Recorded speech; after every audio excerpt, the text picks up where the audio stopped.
A friend to many of you, familiar, new to some of you, but this is Dr. Geoff Pelham. You're very welcome.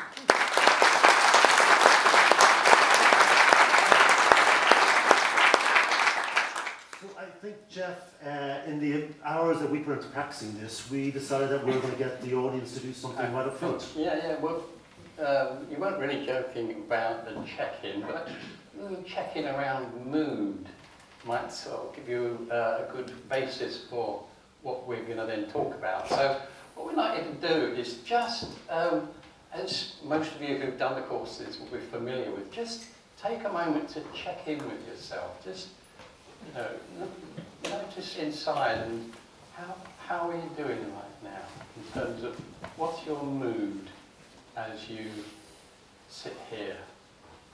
Just give yourself a moment just to check in. What's that mood? What's that feeling that's there? How you are right now.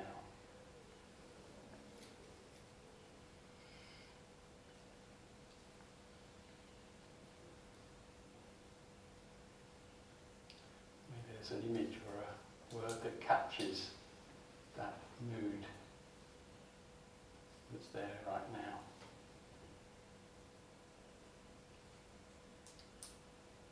And a couple of questions for that mood. Just ask that mood, what does that mood say about how you're doing generally? How's things going for you? What does that mood say about how you're doing?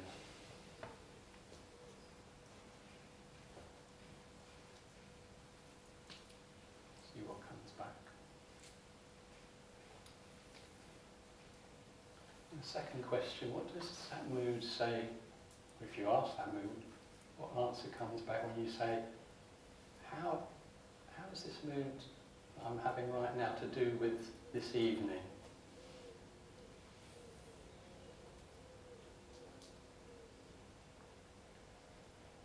How is this evening affecting the mood I have?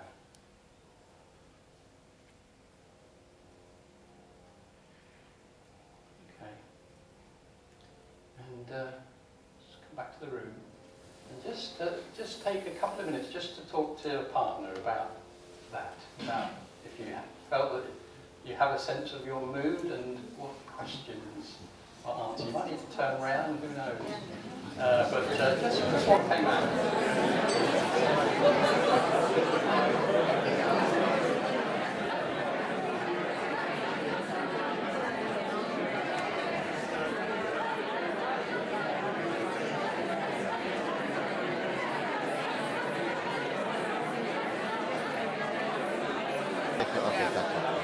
So, can I just give you some feedback? It's kind of scary watching Geoff's voice trigger you all into closing your eyes at the same time. So it's kind of a set. Now you will close your eyes, next thing you'll go over. So if you ever wanted to date people, you've got the trigger mechanisms. It's when they start emptying the money into the pot. I know it's worked. So, we want to talk about mood, and I guess working with you over the last few years, I know it's been a topic that's been important to you. Can you take us back a bit on the journey of why mood became of interest to you and your journey in terms around this concept? Okay. Well, for many a decade I was a psychotherapist, and being a psychotherapist, it was always felt important to attend to people's emotions, their feelings, and we brought that very much into the coaching about it's important to help people explore or to notice how they're feeling, what their emotions are, and it wasn't necessarily an easy thing for many people at the beginning. It felt like this could be dangerous territory. Opening Pandora's box was a familiar refrain, and I think most people once they got into the courses started to think, no, this is okay, we can do this, it's important. And I'd always kind of understood feelings, emotions as a very personal thing, a subjective thing, and just to do with the individual. It was just their feelings, their emotions, and to explore them on that basis seemed sufficient. And as some of you know, who know me, I don't know, about 15 years ago, I started, for some obscure reason, reading philosophy of Martin Heidegger, which, believe me, is no easy task. And I came across, in his book Being in Time, there's just about 15 pages about, I guess you call it affect, really. And it just opened my eyes to the whole possibility of understanding. Hello. I mean, understanding there's much more to this notion of affect than I'd cottoned onto, because Heidegger's interest was he didn't see the individual as just as separate from their situation. For him, you have this notion of being in the world, so that he didn't want to see us as human beings having a sort of separate mind that was actually separate from the world, sort of looking out on the world. He wanted to have a holistic sense, if you like, of how we are in the world. And on that basis, you could say that mood was, and emotions, I guess, it isn't terms that he'd go along with, but we'd understand as a field phenomenon, something, part of a field. If you think of expressions like the mood of the nation, or the morale of the team, or the atmosphere in the room, these all catch that sense that affect, that mood, it isn't just located inside of us as in a kind of a contained way, but it's all around us. It's the atmosphere that we breathe in.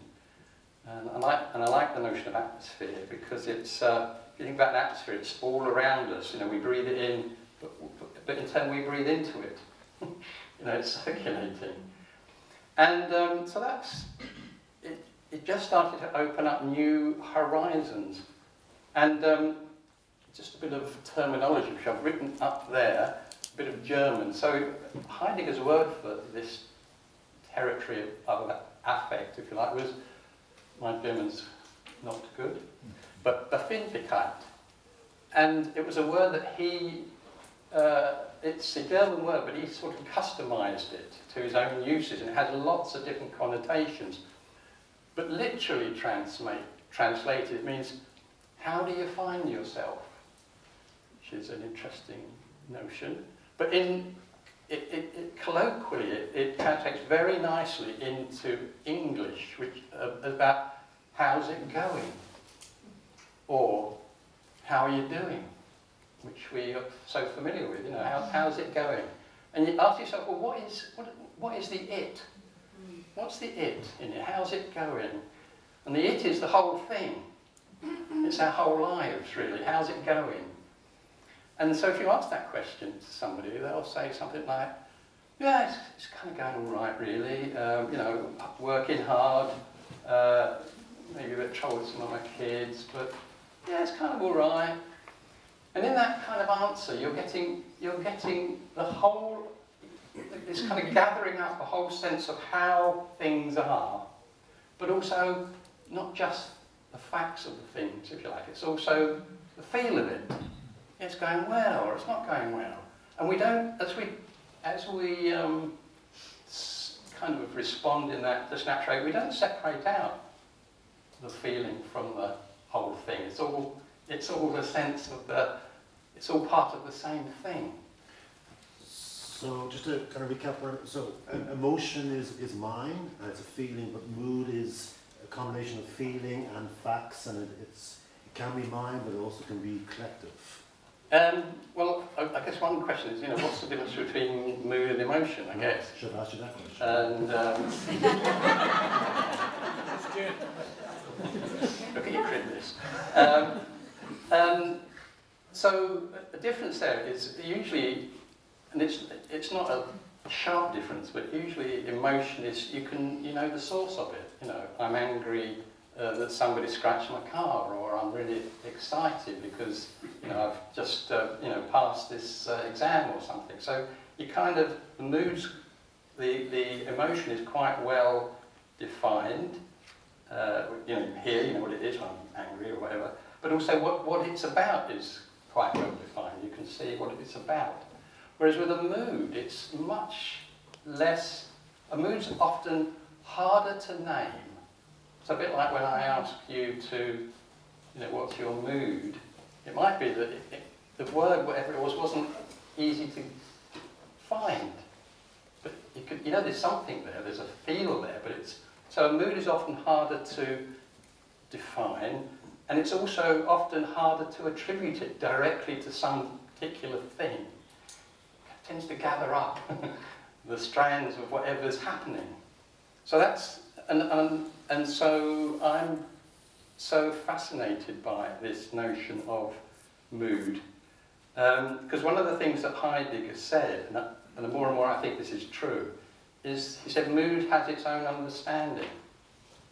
So in a mood, like maybe as you sat there and you felt something, and there, in a way it's as if your body gathers up a whole sense of what's happening for you.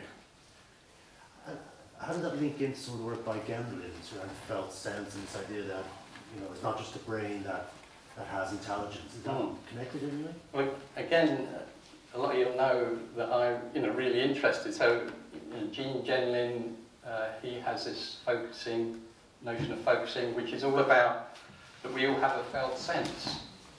And early on I started to think what he's talking about sounds just like Heidegger stuff on mood. Heidegger never spoke about mood in a bodily sense. He never got into it in an embodied sense. He just talked about mood.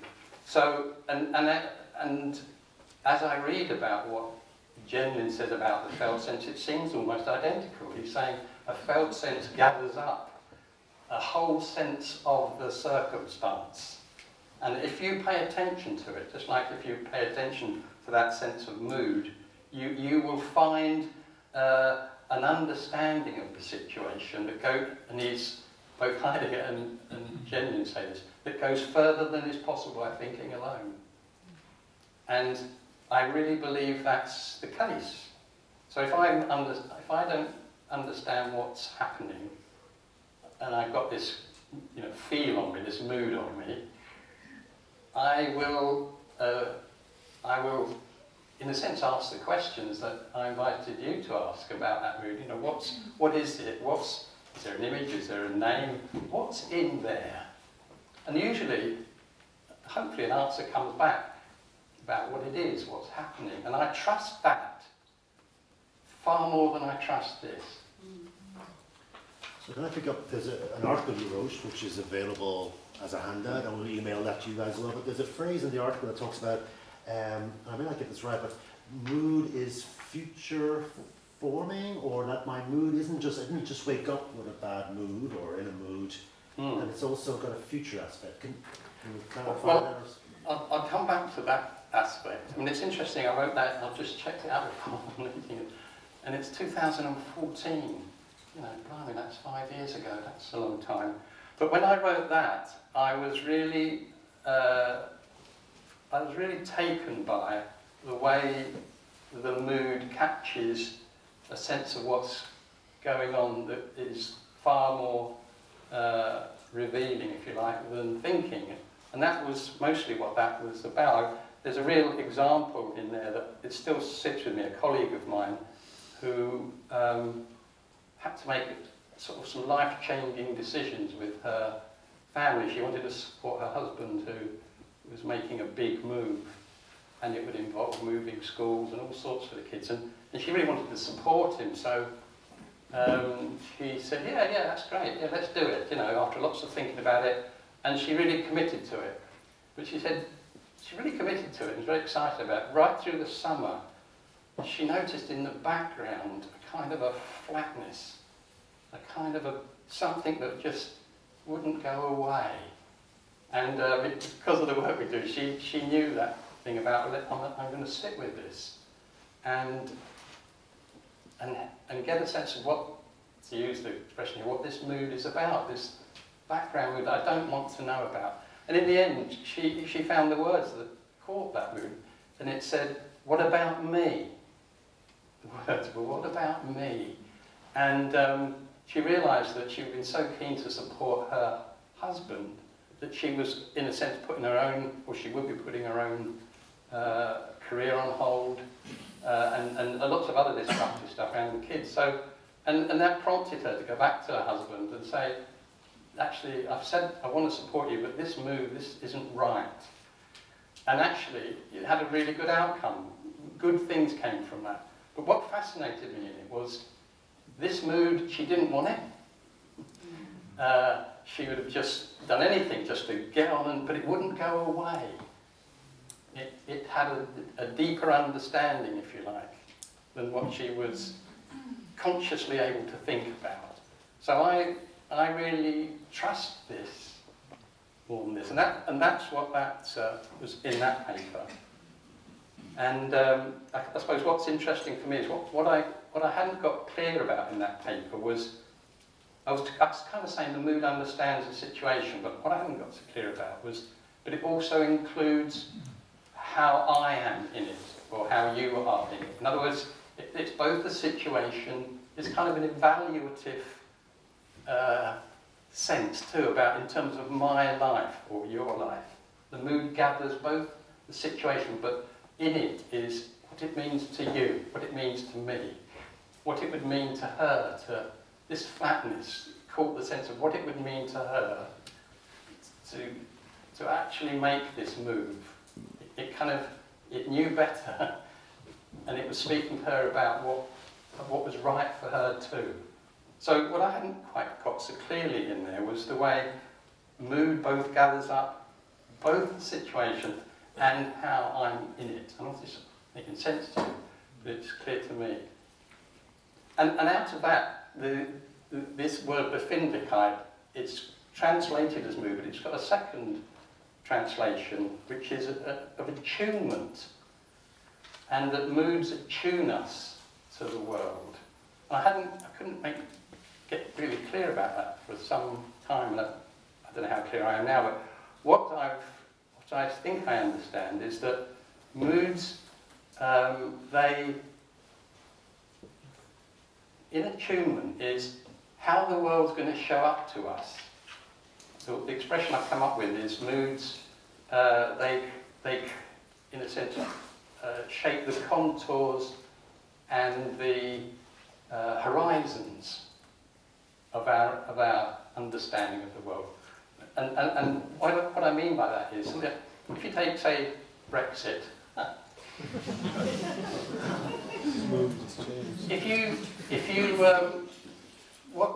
what happens is mostly people are for it or against it. I'm particularly against it, and I can remember the awful mood that was on me when it was a kind of a despairing mood. And what I realised, that mood shapes my whole sense of what Brexit's about. That this is a bad thing. It's like, you know, so much that I feel is precious to me is potentially going to get lost. The post-Brexit world, in terms of this is what I mean by the horizons, looks to me like a dreadful place. That mood, it's as if it's shaping the whole horizon and contour. You talk to someone who's in favour of Brexit, and their mood is positive, for it, and they encounter the world in such a different way. Oh, we're taking back. Sorry if I mock it as I say it, but the mood that comes on me. We're going to retake. Sorry.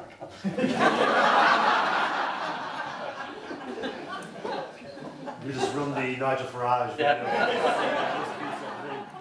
But actually, funny enough, Heidegger says, in a sense, mood creates the horizon, but it also closes off more stubbornly than thinking. It's almost impossible for me, as you've just seen, to really get inside the vision, if you like, and the world of the Brexiteer. So the mood stubbornly closes off what I can possibly engage with. And not only that, once it creates the horizons, but anything that happens within that horizon is also shaped by the mood. So for example,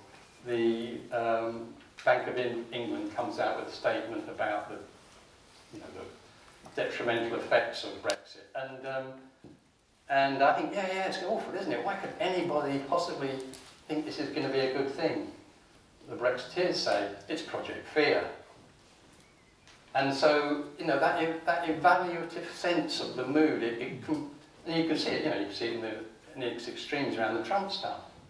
But if you take it, so the mood both creates the horizons of the world, if you like, that I can envisage, and it also within that, how I'm going to, you know, the sense I make of things.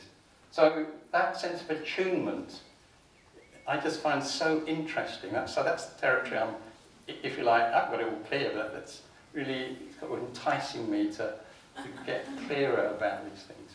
So I want to ask you about then how can we use this in coaching, but before we get there, so if I understand there's a sense of my mood, but also a collective, and I'm attuning to that, do each of us bring a different, I guess, script to our moods, or am I hardwired that I'll have a default mood, or is something individualistic about? I mean, it's such an interesting question. My hunch is that, if I put it this way, that each of us are tuned, or attuned by the life we've led, especially the family, the mood in the family.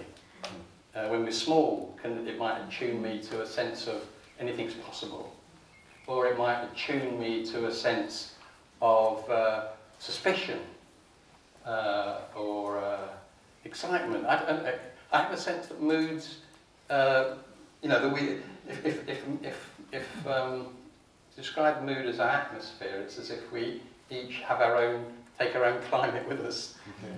and that, you know, that plays into how we then encounter the world, how we attune what we find. Yeah. And you'll probably know from the clients you've met, and you know, some people come in and they're really suspicious of everything, or they're really kind of pessimistic, or they're really optimistic. And when you said about frames the future, I really like that notion that mood frames the future, because if I'm an optimistic person, then I'm living in a different world with a different future to somebody who's pessimistic, who might be looking at exactly the same situation. So let's bring it into the coaching session. I guess I'm curious, do you think as a coach it's my role to help shift mood, or is there something about coaching? Maybe I'm just curious about that, but also how have you used this? So you come upon this idea of mood. It feels like, you know, we learn use of self, we talk a lot about how you're feeling about things. It almost feels like mood is another layer above that again, which has something more than that. How do you use this in your coaching sessions, or how would any of us use it? So there's a number of things there. So one of the things I am seeking to do is pay a lot of attention to the mood in the room and the mood of my clients. And I might switch out of just following the content, but to following the mood. And if it shifts, as it often does, just to inquire what happened there. And it's usually something of some significance has happened when, you know what it's like when the person might be down and then they might get excited about something and to say, so what happened there? Or it might go the other way, you know, they might be excited and then the mood shifts and it's like, so what happened there then? But also just paying attention to the mood that's present. And it might not be done in a very, I might not be naming it. I was thinking of a client I was working with last week who, he started talking about the job he was about to take on. And everything he said was negative. And so rather than following up about, well, what could you do about this and how you could make it better, I just paid attention to the mood and found some words that I thought caught the mood. So, a bit like you checking in with yourself, I checked in thinking, what's the words? And I just said to him, it feels like you've written this off. You've written this job off. He said, exactly, that's exactly it. So all these particular things that weren't right, you know, they were because he'd written it off.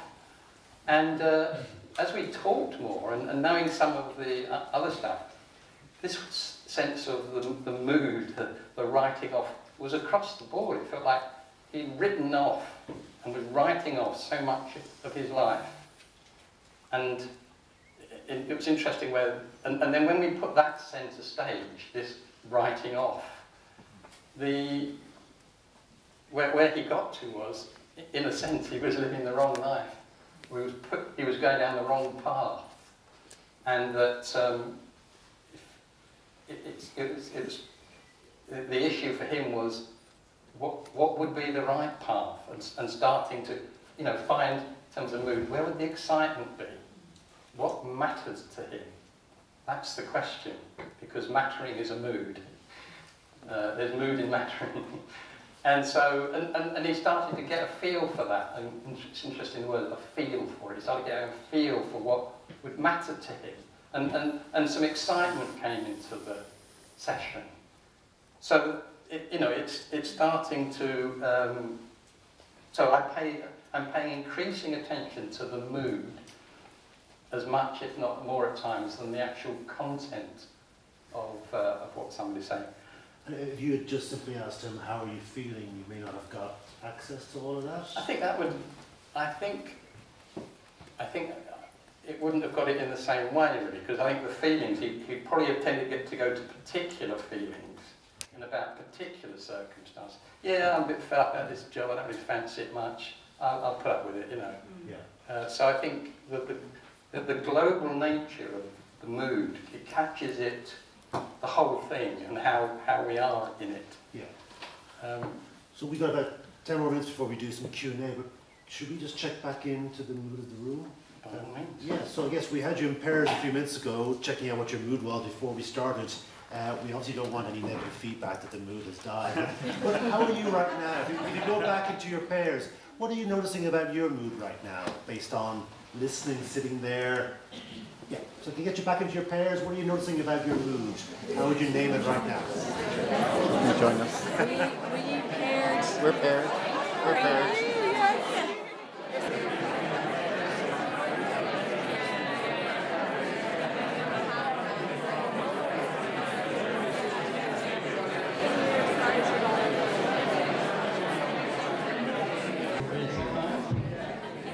So if it's okay with you guys, we've got about 10 more minutes and then we're going to open it for Q&A, so hang in there.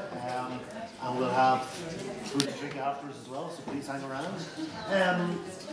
Something I know that you've been passionate about, and some of the work you've done with Seamus Kelly and Camilla, is some research around coaching culture. And we did a big piece of research with an organisation in the UK. So I guess the whole idea of culture, coaching culture, mood. Yeah. We've talked about mood as something more than emotion. It ties that up and more. Where does it play out in terms of culture? What did you see as the mood in that organisation that really went on a coaching journey? So it was really interesting because Camilla and Seamus really wanted to find out about what is the impact. There's not been much research really on coaching culture, so they were interested in the impact of a coaching approach in organisations. What would the impact be? And it's interesting just to read the title of the piece that they came up with, their chapter. They put my name on the end of this chapter, bless them. They did the work. So the title of their chapter was The Coaching Style of Management and the Affective Structurations of Workplace Relations, which is a bit of a mouthful. But out of all the work they did, and they went and they interviewed all sorts of people, top to the bottom, right across the piece, it was the impact of the, as they say, affective, the kind of the emotion, the mood that was most noticeable. And one of the things that they were really interested in was how the practices of coaching, those things we do, the listening, the empathy, the belief that people can find their own solutions to things, which this organisation had really taken on, worked at it for about 15 years. They really they in a sense discovered that the practices of coaching in an organisation have a profound effect on the mood of the organisation. And it's worth saying, not just on the mood, but the all the indices of success. So it was a very successful, it had gone from being a local authority housing department, and if you know anything about housing departments in the UK, you'll know that the mood there is usually pretty low actually. But they were privatised, that's not the right word, but you know, a separate company. And so they looked at the impact of the mood, and there's just a couple of quotes here which I want to quote because I just think it's so interesting. And I was with them, and they spoke to people like who were on the phones, you know, the first contact with people ringing with complaints and things. And they went and visited people in their houses, you know, the employees who went around the houses and stuff. And there's this quote here, a person saying, "I'm really passionate about what I do. Everyone seems to see it as mattering. It's not just a job. Nobody ever plans to work in housing. But they arrive here and in the end up being passionate about it." And I just thought, and we experience that being passionate about it, you know, across the board. So it ceased to be just a job, and you know, it really mattered, and it showed in the performance. Now, of course, this isn't everybody, and in every you know, employee, you know, there's the usual range of stuff. But there's a couple more quotes here. When I started working here initially, I was stunned rigid by the feel of the place. And when I joined in 2015, levels of trust were unbelievable. And the feel of the place, the trust, these are all moods. And mattering is a mood. So it was just so interesting and it was really interesting for us as coaches to know that the very simple things we take for granted about what we do shift mood. And of course, you'll have known it yourself when you have clients come to you. Often they can feel quite down at the beginning, and you do the simple stuff that you do, listening, helping them explore stuff, taking them seriously, trusting that they have their own answers. And how many times have people just finished the session feeling like their mood has shifted? And you might think, well, we haven't done anything, you know, but you have. And when you know the mood shifts, you know, mood frames the future, and so people leave sessions. Not always, obviously, but often, more often than not, their mood is shifted, and the world seems like a better place, and they feel more ready to, you know, find out the possibilities. And I guess we've heard that a lot from you folk in terms of the programs here. People talk about, you know, a sanctuary, or people talk about walking up the road with the trees. It feels like it's a mood changer coming into these kind of classes. There's a quote somewhere back in my head from Napoleon about leaders are dealers in hope. What about leadership and mood? I mean, did that play out with this organisation, or any thoughts on? Well, it came from the top, because the guy who drove all this, he'd done, the guy Peter Blackett that founded the course we did more than 15 years ago, he had done one of Pete's courses, and Pete had been his coach right the way through, and he was totally committed to this, and his top team were totally committed to it, and they, you know, team coaching too. So they were steeped in this. So it could be something as I coach leaders, maybe trying to get them to be reflecting upon what kind of mood they set up. I remember working with one team, and they had a leader called Adele, and used to have safe days, which were stay away from Adele. Yeah. And used to pass that code word around each other, because Adele brought in mood. Yeah, yeah. And, apparently this guy who was the CEO, you know, in his initial days, people used to send out, say, so-and-so has just sent out a JFDI, you know, just fucking do it, you know. So he, you know, people were scared of him, and all the rest that would follow from that in terms of trust and sharing and so on. So you know, he shifted a long way. You mentioned teams. I guess can we look at that for a second as well? Because that's probably a growing interest. So we talked about the leader and mood, the coach helping facilitate a shift, in the culture. Any thought, I mean, I'm guessing teams have a mood. I mean, I guess a lot of us have been watching a lot of sport the last couple of nights, and we even have a Spurs fan in the room, which is scary to experience. And an Arsenal fan, right? I think his mood, or her mood, is a bit better than mine, frankly. Yeah, but so, I'm not trying to get tired with sport, but I guess teams have moods? Yeah, well, you do the team coaching stuff, and is there anything more important than the mood in team? I don't know.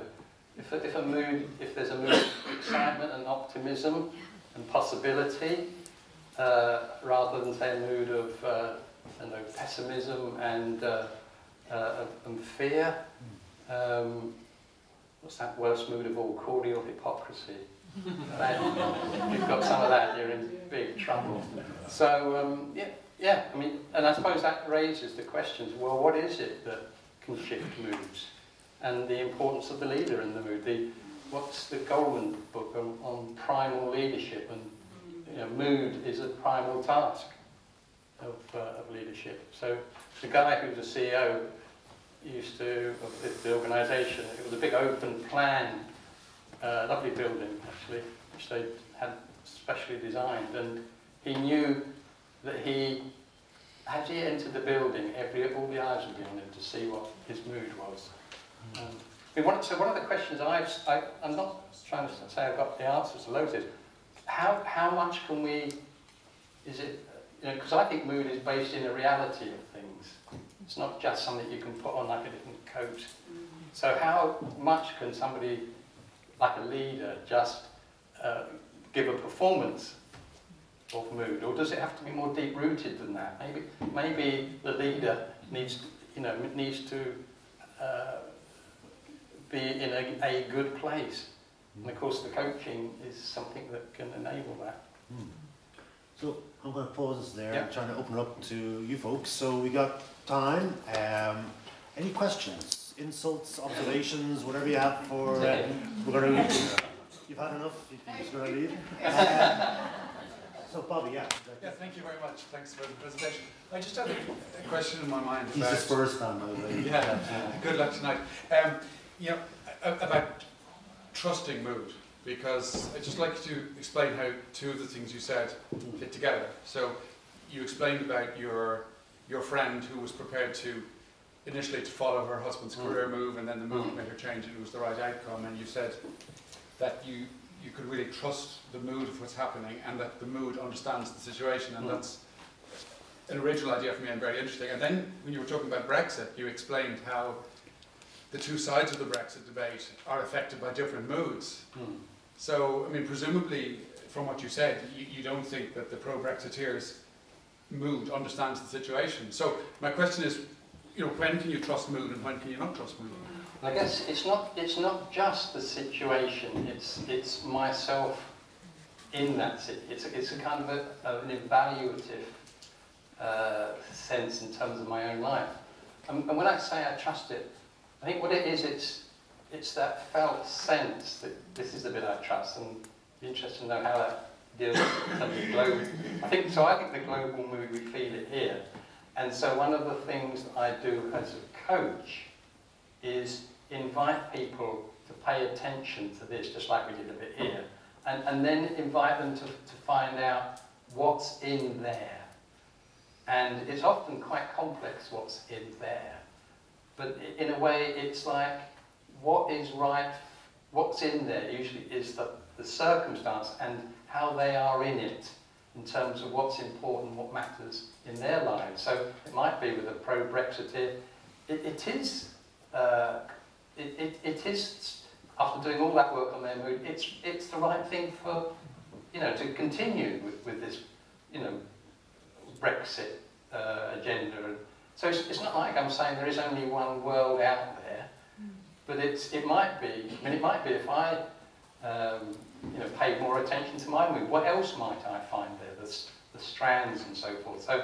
So I think it's something about paying due attention to this and respecting this, not as a, there's a headline sense of it, excitement.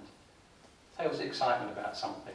And so, well, what's that about then? And getting people to really attend to that sense of excitement and find out what's in there and why.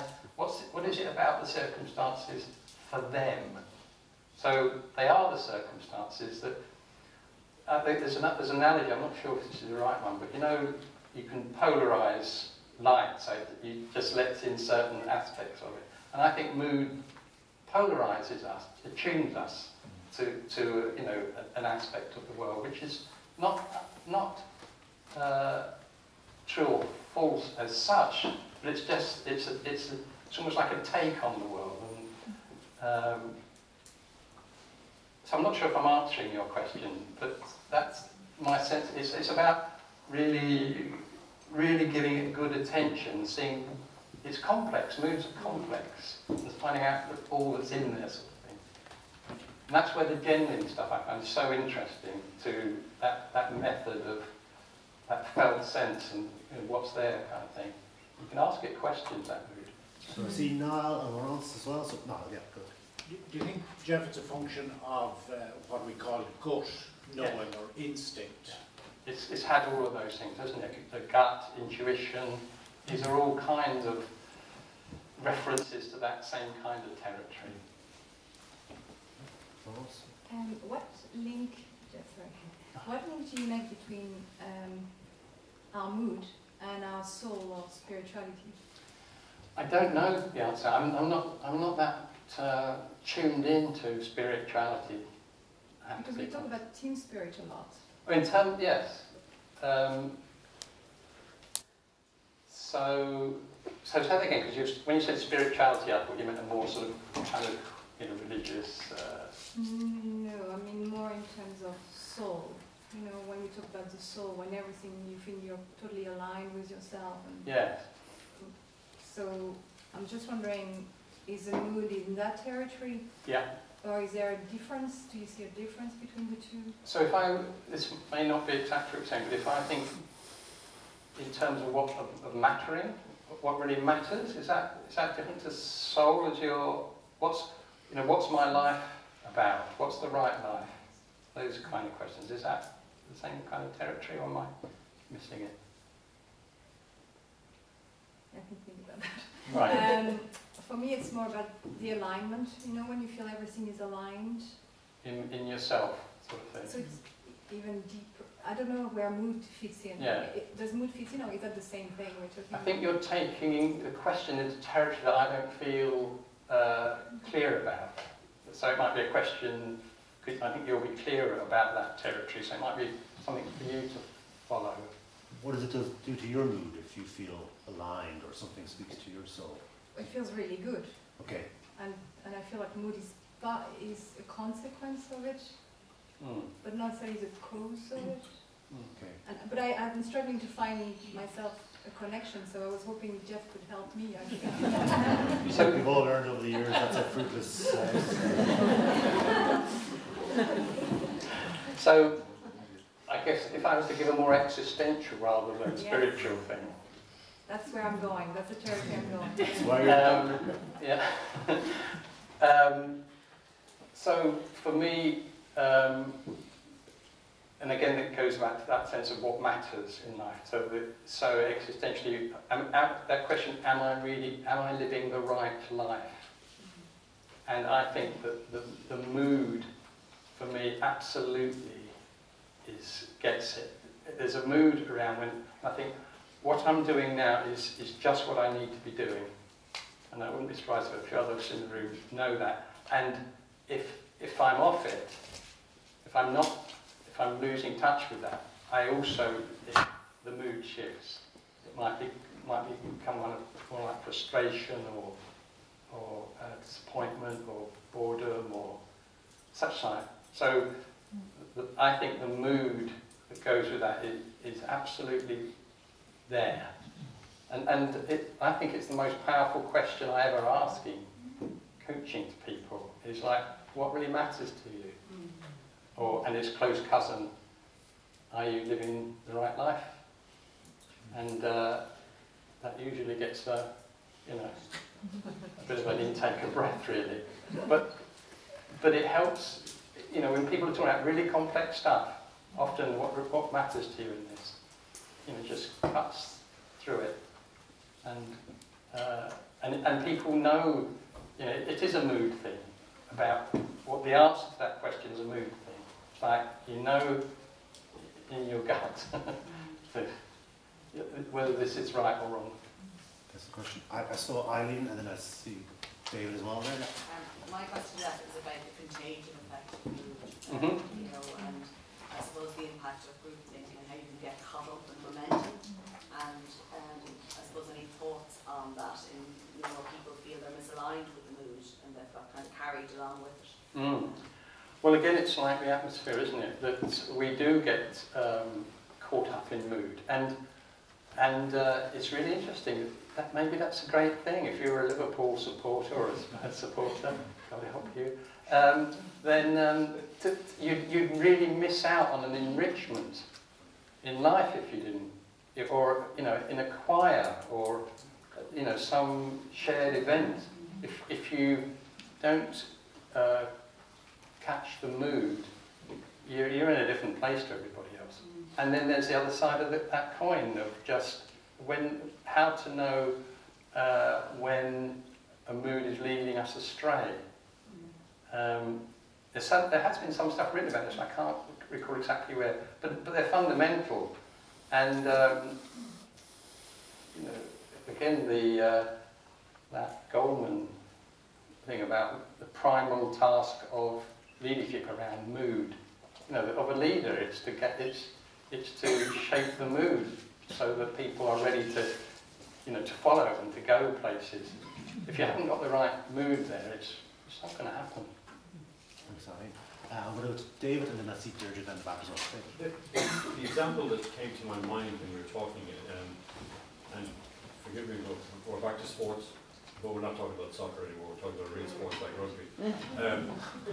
I went to the Ireland-New Zealand match, and maybe many people here did. Anybody interested in rugby will know that that was a huge game. And going into the ground, we just knew we were going to win that game. The crowd were all in place before the national anthem started. There was nobody drinking in the bar.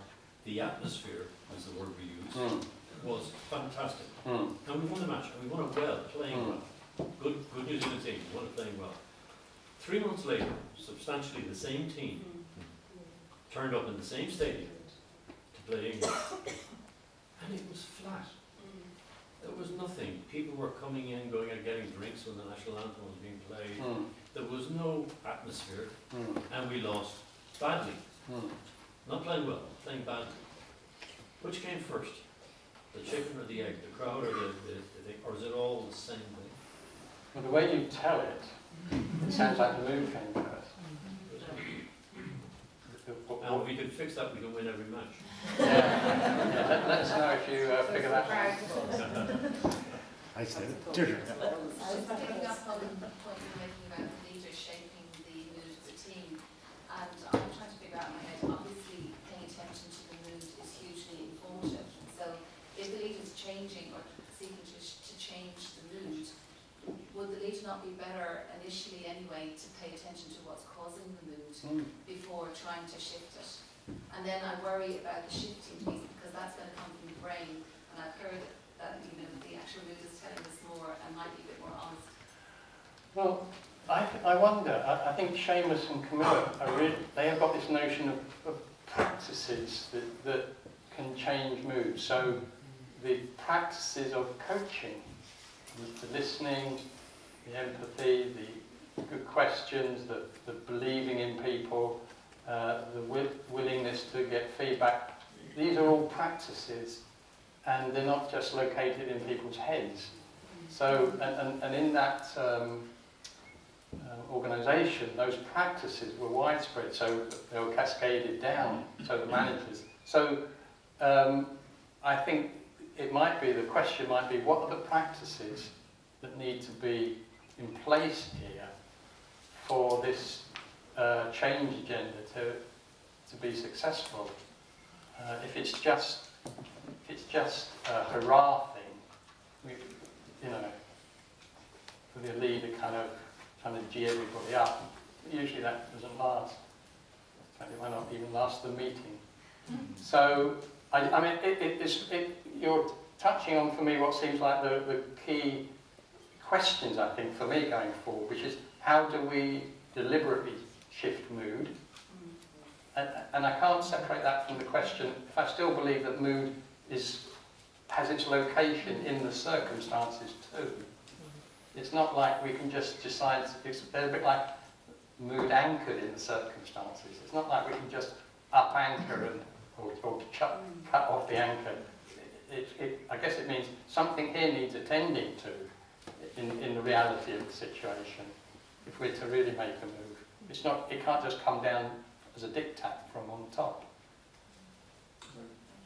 Yeah, we'll take one more, and then I noticed I've got a mood for a drink, which I now know isn't just my mood. It's my mood. So we'll just take one more question, if that's okay, and then we'll... Thank you, Geoff. Thank you Sorry, for the talk. Thank you. Just connected with that, obviously motivation would be key. Yes. So the motivation would need to be consistent with the leadership, the group, whatever the organisation is trying to do. Would that be a reasonable part? Yeah, and you know a lot about that, wouldn't you? Yeah. Fine. Yeah. Yeah. Can I ask a quick question? So your experience is coming from a military background, is that right? And so, yeah, does mood play out in how the army or the military think about performance? Very much so. I mean, at various levels, and obviously it gets more challenging as you go up because you're trying to bring a larger group and trying to meet external requirements and demands and constraints. So it's a very interesting point. Right. Okay. Cool. I know Amanda wants to ask, and Glenn as well, but I'm really going to invite you both to go and talk to Geoff at the end because I'll just cascade the thing. I guess on behalf of all of us, thank you, Geoff, very much for your time.